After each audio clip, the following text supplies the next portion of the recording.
My name is Laura Nassari Warren. I am the president and principal of the Warren Group Architects.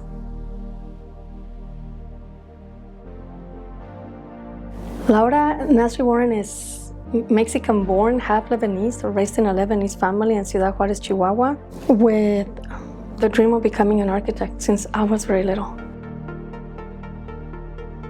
You can design places where people are born, where they propose to get married, where they heal, where they go to school the first day, when they graduate, when they celebrate, when they mourn. And if you care just enough, you're helping tell that story. My father, who established a very successful, many successful bus lines, I used to travel with him because I was very close to him. And he will tell me to know Mexico is to love Mexico. But when we will walk into the churches or the buildings, he will take the time to describe them to me.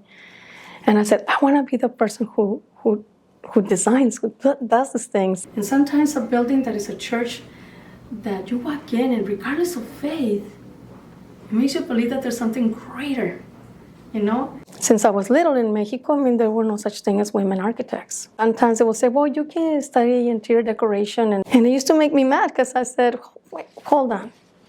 No. I want to study architecture so I can be an architect. They told me, do you understand you'll be taking the place of a man who are going to be having to support their family? And I said, wait, what's wrong with me wanting to have the same opportunities to support my family? I said, aren't you going to love your children? What kind of a mother you're going to be? And I said, one that by example shows that a woman should have not a prescribed role, but one that they choose to be. So when I was telling my father, what my professor said, and they were laughing, and they said, well, there's no room for women in architecture. You know that, right?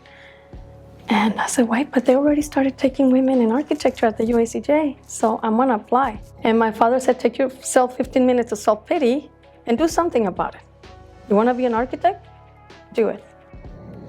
I wanna show my daughters one day, if I ever have a daughter, and my son, that they need to respect their wife, and they need to not be limiting their children in what their expectations to what they want to do.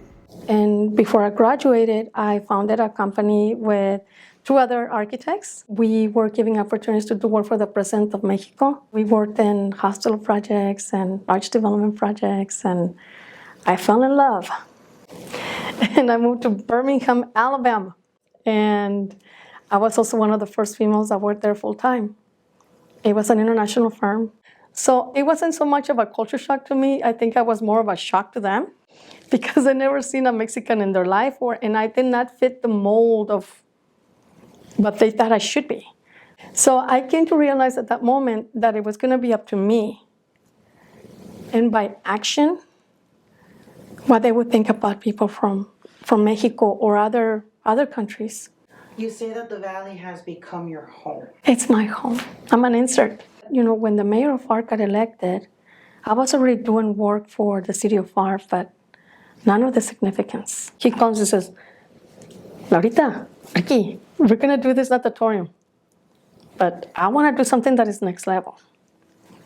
I don't want to do like the other ones you see here because our kids deserve better. Can you do it? And I said, absolutely. And I said, so what's next level?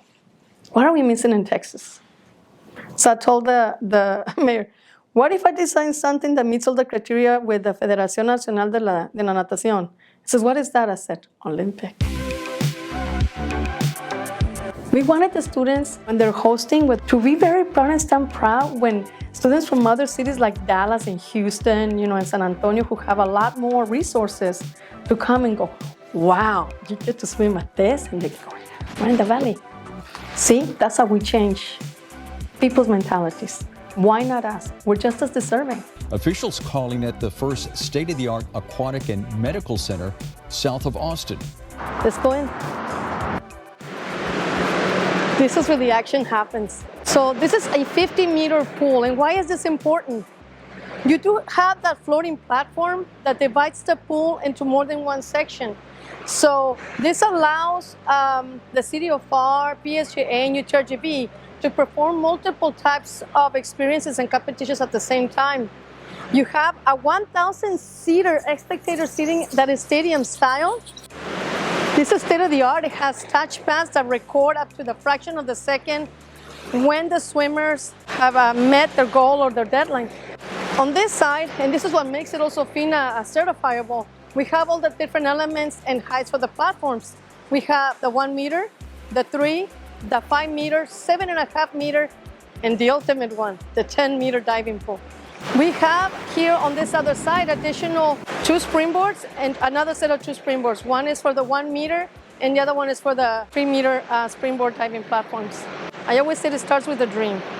And the difference between a dream and a fantasy is that when you have a dream, you provide a path or you set up a path of steps to make it a reality. Dreams really do come true. And this is an example of that. But the Natatorium just got awarded the Project of the Year by the National Association of Professional Engineers. For your peers of the industry to recognize you that way, it's, you know, it takes your breath away. They deserve those opportunities. But just like this are sending that message, I'm very proud. Why not my Valley kids? Why not my Valley interns? Why not us? My name is Laura Nassari Warren, and this is my long story short.